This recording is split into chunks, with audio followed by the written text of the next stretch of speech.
On Personally Speaking this week, our guest is Benjamin Hall, who's written a powerful new book called Saved about his experience as a journalist in Ukraine. Please stay with us.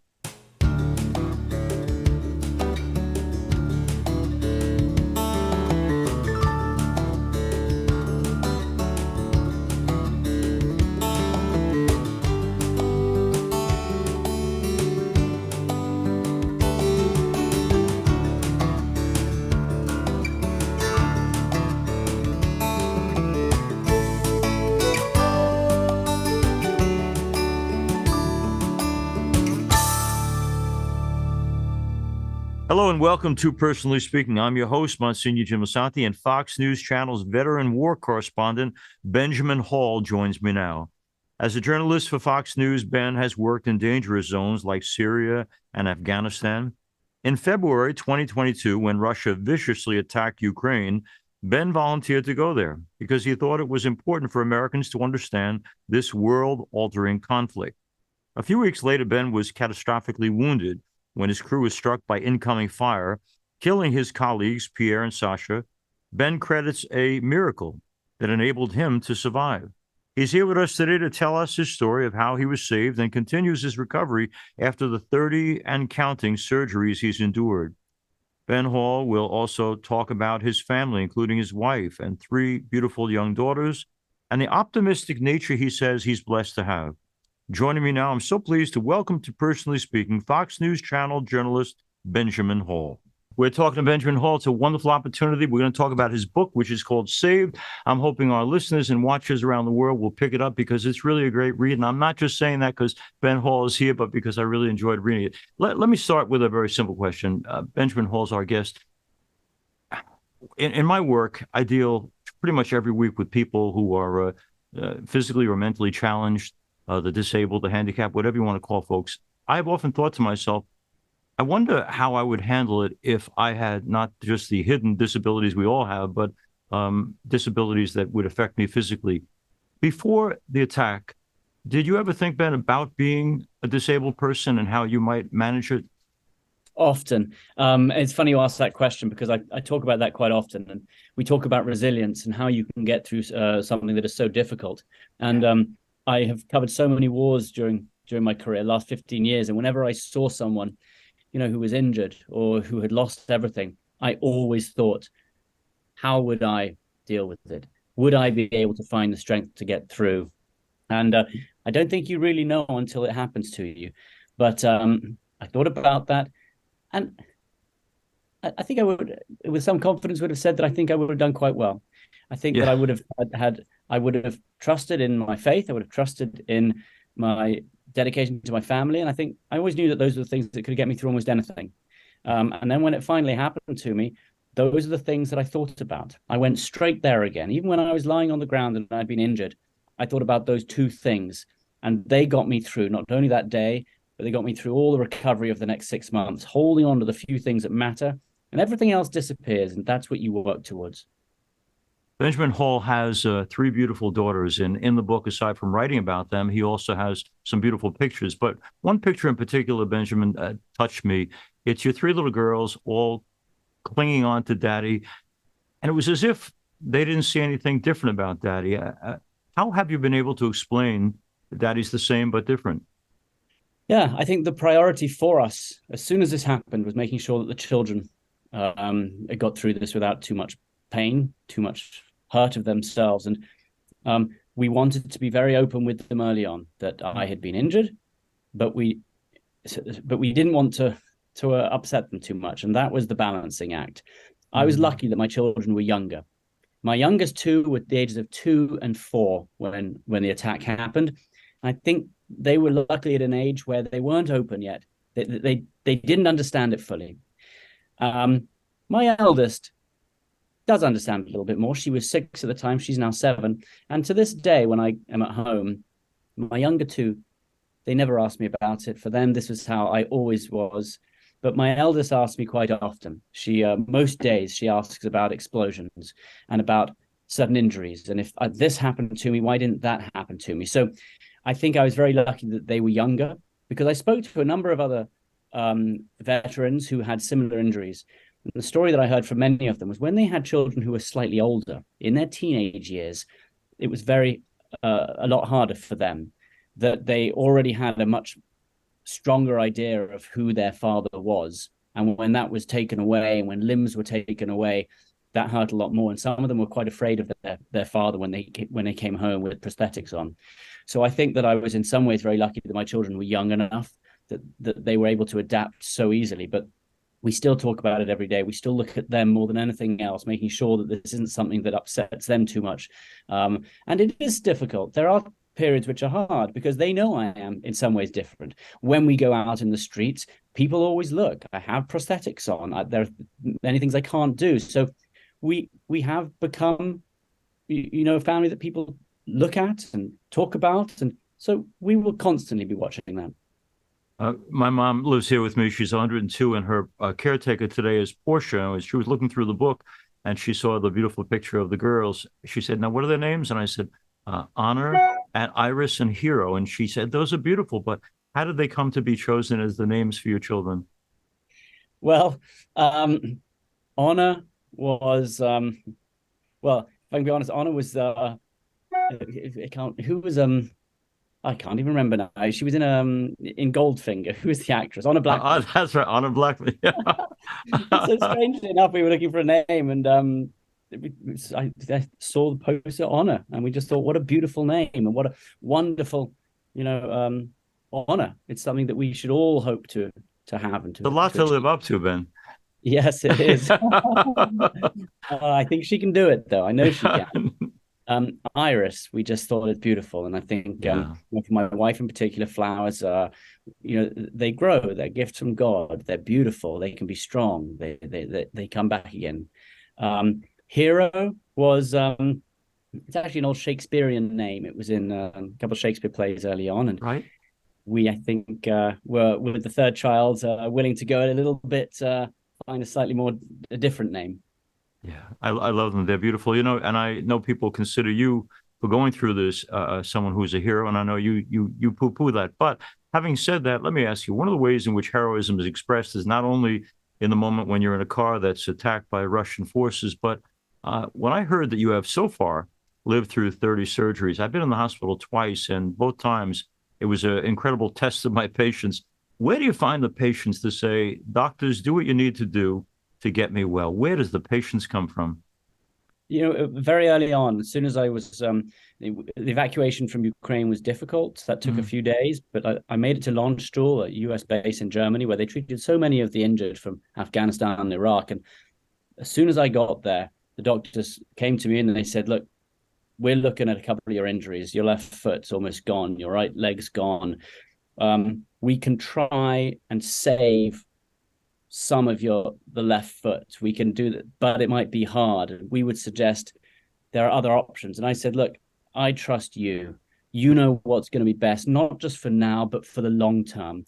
And if it's going to be a battle for many years, I'd rather you take a more difficult decision now, knowing that it will be a better long-term decision. And so early on, I said to myself, the doctors know more than I do. And I'm not a patient who can come in and say, with any idea of what's best or how to be treated. And so you have to put yourself fully in the hands of the doctors. You've got to understand that they've treated so many people who have these polytrauma injuries like I had. And that's what I did. Patience is an interesting word, because the worst thing about a hospital is that you are there in a bed and you can't move for months. And you have to find, and I'm someone who loves moving, always moved. And so that was one of the hardest parts, was suddenly being patient, being told that this could take 2 years. I actually got home in about 6 months, but I had to mentally brace myself that I needed to find patience, needed to find ways of passing my day and of channeling my thoughts into something productive. And that is what led to the book. From very early on, I knew that what I had gone through, had to face up very firmly to the difficult thoughts and to the death of my friends. And I had to write that down. And so that's really how I passed so much time. Benjamin Hall is our guest. Benjamin, one of the things I was concerned about, I remember reading years ago an autobiography by Katharine Hepburn, the actress, and she said, I never married and I never had children because I am essentially a selfish person, and I know I'd have to give up my career. I mention that because you are in a career following and covering wars for years that puts you in great danger a lot of the time. So I'm wondering how someone who knows he's putting himself at risk makes the kind of a challenging decision to say, I'm going to marry, I'm going to be a dad, I'm going to still work in a very dangerous world. But uh, tell us how you came to the decision of I can do this work, put myself at risk, and at the same time be there for my wife and children.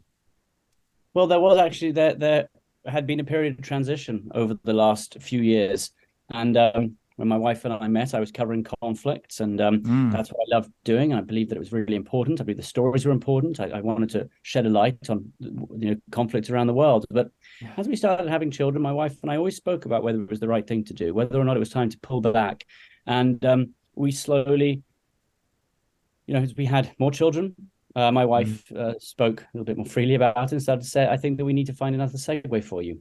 And in mm, fact, when this happened, I had recently moved to DC. I had moved to become the State Department correspondent with the main idea that I wanted to stop covering so many wars.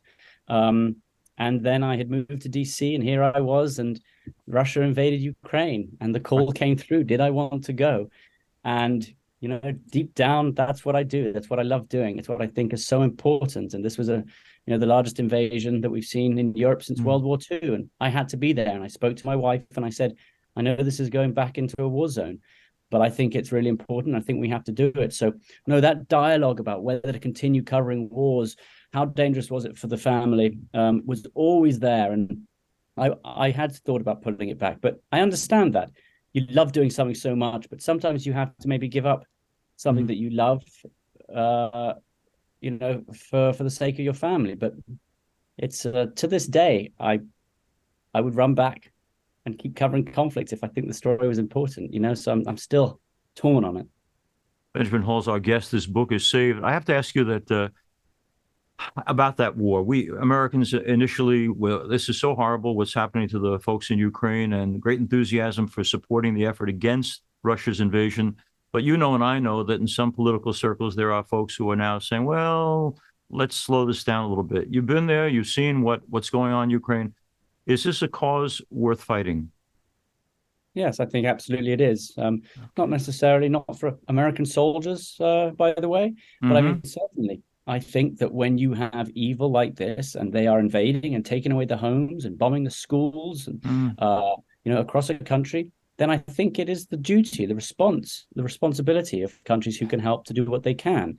And I think that it's important to help Ukraine hold them back. And I do think it sends a message. I think if you don't, what message does that send to every other despot out there who wants to invade? They Yeah. must know that they can't get away with it. They must know that there will be good there to hold back the evil. And I think Mm. that's happened quite successfully in Ukraine. And I was interviewing Secretary Blinken just yesterday, and I asked him this exactly. And I said, where we currently stand looks like a little bit of a stalemate on the battlefield, some people would say. And his response was, we consider at this point a great victory. We think that Russia wanted to take over the whole country, and they Yeah. have been held back towards the east. And he touted that as a real success story, that they have managed to hold back this evil. Not totally. Russia can still hold 17% of the country, but they're very proud of what they've done in keeping the Russians back. I need to know too, in terms of the future. Um, you were taught in some ways by great parents. I'd like you to speak first to that. You and I were Alicia parents of three girls. When you look back at the way you were raised, Ben, what were your own parents about that was good for you? What did they do right? Well, I think I think they did two things. I think first of all, they encouraged me to chase my dreams. They encouraged me to meet people, to understand how wonderful the world is and how many different people there are, and to listen to everyone and to understand every different way of life and every different story. But they also told me some quite strict values. Mm, There is right and there is wrong. There is hard work and there is not hard work, and you have to stay on the right side of those. And that requires a certain amount of effort.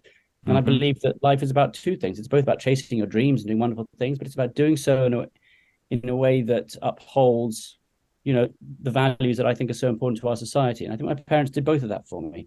My father was born in the Philippines. He was there during the Japanese occupation. He was an 8-year-old boy, and he lived through 4 years of war under Japanese occupation. His family were killed. all around him. Him and his younger siblings were finally rescued by American soldiers when they came back in under General MacArthur, and he was picked off the streets by them when they arrived, and he made his way to the U.S. and then he signed up himself in the U.S. Army and served in Korea. And so from an early day, he always taught us the value of responsibility, both to everything that is good and to your nation and to fighting for those things which are important. And so happened to him, and he instilled that in me at a very young age. And so that's perhaps what drove me into covering conflict in the first place. I understood what my father had been through, and I thought that it made him a stronger man in many sense. In some ways, I wanted to carry that on in my own life. Benjamin is for those who don't know, both a mixture, obviously, of the English and the American. And then he goes off and marries an Australian. So let's talk a little bit about her. Every weekend I get to do weddings. That's part of my job. And I always am fascinated by what did the people in front of me see in each other that made them say, there may be a million people out there to marry, but I know this is the one for me. What did Alicia have that made you say, this is it? This is her. This is the one I'm waiting for? Well, I think it was a real understanding. I think of family more than anything else. I think we both understood the same values. And we had very different lives in some sense. I was off covering conflicts, and she was, selling shoes for a shoe company, a family's shoe company. And yet, at the core, despite the different lives we led, we had exactly the same values. And we both wanted a family, and we both knew that we would raise our children in the same way.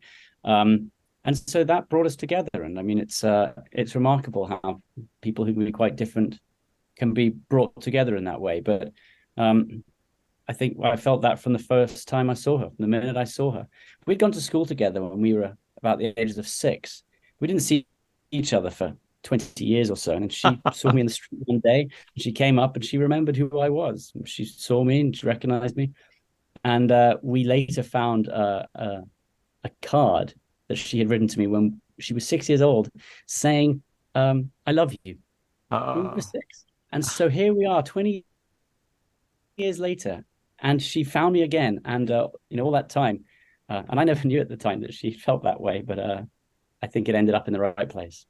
Isn't that amazing? God, there are no accidents. I truly believe that. Your book Saved is obviously about the experience of being in Ukraine, but it's also an amazing tribute to a friendship with Pierre. Now, for those who don't know, Pierre is Irish-born with a non-Irish name.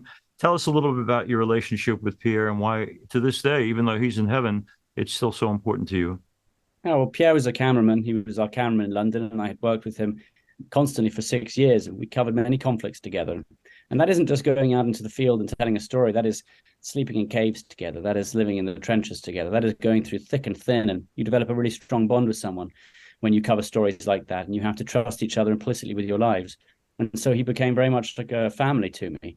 And, when I went to Ukraine, he was the one person that I was going to go to work with. But on the day itself, we were in the car together. The bombs out of nowhere came flying out of the sky, aiming for our car.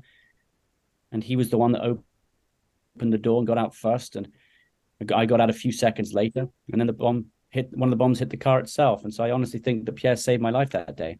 And as we were lying there on the ground together and I was badly injured, he was still alive.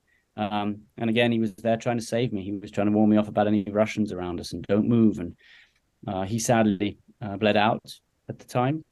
But I think about him every single day. Pierre was someone who just, like me, he just loved the world. He loved telling people stories and meeting different people. And he found joy everywhere he went. In every person, he understood how amazing life can be. And you have to learn that sometimes when you cover conflicts, because as hard as it might seem, you have to look for the beautiful stories, the resilience, the people who get through war, the people who come together in unity to do it. And he taught me those stories. He taught me how to teach those stories. And so I think about Pierre every day. I speak to his family all the time. And I think the best way to remember Pierre is to go out and do the best I can every day. It's to work harder than I used to. It's to continue to tell the stories that he would have wanted to tell. So I think about that a lot. And I think of Sasha, our fixer. She died that day as well. There were 2 Ukrainians in the car with us. They died that day as well. So I just think that being the only survivor of that attack, it's on me to go out and just do as best as I can in their names. Benjamin Hall, in his book Saved, talks about a miracle. And Ben, for the sake of our listeners and watchers, talk a little bit, if you can, about the miracle that happened that day for you. Yeah, I mean, I was when the first couple of bombs landed around us, and then one landed just next to the car, and I blacked out, and I wasn't just concussed; I was totally out of it in this dark, black, peaceful, quiet place. Um, One of the bombs had landed just nearby, and I had a lot of shrapnel in my neck and in my eye at that time, so I'd taken some damage to my head. But into that darkness, when I couldn't see anything, came my daughter Honor, and she, in the most peaceful way, came straight up to me. I could see her. She walked in front of me, and she just said to me, "Daddy, you've got to get out of the car. You've got to get out of the car." And I came back, and I came back to myself, and I opened up my eyes, and I moved the car, I grabbed towards the door, which was open, and I got out of the car, and a few seconds later, the car itself was hit. Now, I think that what came to me that day, it was my daughter, but I also think it was an angel. I think it was God. I think, I spoke to a number of people who have had near-death experiences, and I think that you think about what is it that's going to wake him up again and get him out. And I think that's what happened that day, and I think that came to save me. And I sat there, lay there on the ground for about 40 minutes. No one knew where we were. We were no cell phone reception because the towers had gone. And I remember thinking, I have to get home to see my daughters, whatever it takes. I never thought I was going to die. I said, I'm going to crawl home if I have to. Oh. And I just said a prayer. I said, Lord, please take me home again. Take me back to my family. Please. And I think that day I was saved, and I was saved by the angels that day. Benjamin talks about the fact that people would look at his life and what's happened and talk about it in tragic terms. And he says he sees it rather as a story of goodness for all the people who were there for him and have helped him along the way. In some ways, when I read that, I was like, this guy's sounding a lot like Anne Frank when she wrote, I still believe people are basically good. And even in light of what we've faced in the world, that spirit of hope or goodness or trust that the world is much better than bad. You still have that, Ben? Absolutely, more than ever. I don't look back at this and I don't think about the horror of that day or the attack. I think of the countless hundreds of people who came to help me, and that gave me so much strength.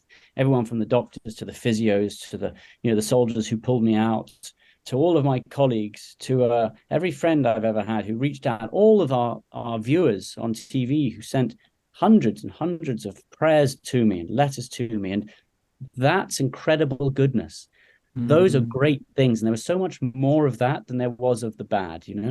There were one person who was pulling, firing that artillery, one person, and I can think of thousands who came to help me and who were so good around me. So I remember the goodness. I remember the people who helped me, and I just realized what an incredible power that really is. And when I move forward in my job now, I'm talking about making a series about those people, about unsung heroes, about the people who bring communities together, who unify, because I think those are incredible stories. And I've covered war my whole career, and I think in some sense I'm going to do a bit of a shift. I want to talk now about the incredible people out there, the brave people, and that's something which that sticks with me every single minute. I wanted to ask you too. I went down on 9/11 to see if I could help. I was in the city and I was a priest already, but I mentioned that because the thing that's always amazed me was the over 300 firefighters who, when everyone in the whole world was running from those buildings, were running toward danger, and for most of them, their certain death. When I read your book, I'm saying so many times, Benjamin has done the same thing. He's run into places that are a risk of his life and great danger, call it courage if you want or not. But what is it in your nature that runs toward the challenging, the difficult, the frightening? And do you get frightened, Ben? Yeah, I do, absolutely. And I think that whenever you're going into conflict, whenever you're moving up towards the front lines, you have to have a think about it. And, part of our job is also about understanding the difficulties, understanding the dangers. But then once you've made an educated decision about where you're going to go, and if you've done all the background and you know where you're moving, you have to put those fears aside. You've got to put them to one side and say, I believe in the job I'm doing. I believe in the story that I'm about to tell. I know that my viewers, my readers, they need that. And so it's about balancing your fear versus, what you think is so important to do. But no, I mean, I have felt fear a number of times, and you just got to do that. I'll also be honest. I also yeah, I love adventure too, and Right. if you asked me if I wanted to sit there or run around and tell interesting stories and see people living on the very edges and the extremes of human experience, I would take running around in the dangerous parts. So you've got to love it too, and that's another thing about life. You can talk about the morals and the values, but you've got to try and find something that you love doing as well, and that makes life a beautiful place. There's a powerful picture in Ben's book, Saved, and there's people shooting at the enemy, and he's like 4 feet away taking a picture of the guy. I'm thinking, like, duck, Ben, duck. What are you doing standing there? You're in harm's way. Final question, I promise. Brett Baer has often been a guest on our show. I love Brett, but we talk about this all the time. As a journalist, one of the things I love about Brett is that I'm sure he has points of view, but most of his presentation of what he's covering seems to me pretty close to as objective as possible.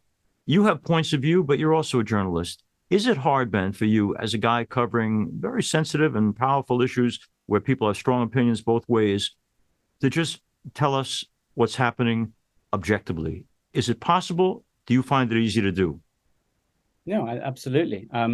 I think it's essential, and I think it's really important that we do that. But yes, you have to listen to both sides of the story. And the hardest part of being a journalist is to whittle down the pieces that are going to be most relevant to our viewers and our audience. It's not about what I think; it's about what I think is important for them to learn, so I can educate them, so I can show them both sides of the story, and we go from there. But yes, absolutely, you've got to find that balance. And Brett, of course, does it perfectly.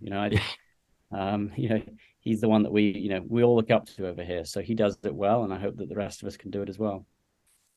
I want to thank Benjamin Hall for this book, Saved. I want to ask our listeners and viewers to get it. As he mentioned a few moments ago, Ben loves adventure, and there's plenty of adventure here, but it's also a story of courage and forgiveness. It's a story of heroism on the part of all those people that he talks about, thousands of people literally who came to his rescue. It's about a family that loves him, and they loved him when he was walking with two natural legs, and they love him still with the challenges that he faces physically. It's a story of faith. It's a story of miracles. It's an amazing book, and you're an amazing writer and journalist. And Ben, I'm just so grateful to you for coming on our program, for writing the book, and for what you do as a journalist. And Alicia and the girls, you're so richly blessed, and I hope those blessings continue in abundance. Thank you so much. Thank you, Father. What a great pleasure speaking to you as well. I appreciate it. As we end today's program, I want to thank you all for being with us. If you need to contact me, you can reach me at personallyspeakingpodcast@gmail.com. I'm privileged to serve as host and executive producer. Personally Speaking, our producer is Lisa Jandovitz. Thanks so much for joining us. We'll be with you again next time on Personally Speaking.